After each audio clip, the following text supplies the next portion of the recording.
when 1 mole of CrCl3.6H2O is treated with excess of AgNO₃, 3 mole of AgCl are obtained. You have to find the formula of the complex, right? It's a very easy question actually. See, what we are adding? We are adding AgNO₃.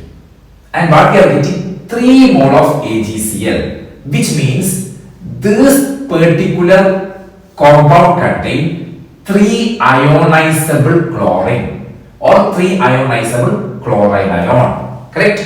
Now you check the compound. How many chlorine is there? You can see 3 chlorine, right? And all that 3 chlorine are ionizable. Ionizable means what? They are outside the coordination entity. The chlorine, okay, all 3 chlorine are outside the coordination entity. They are ionizable. That is why you are getting AgCl. Hope you understand. Now what is left?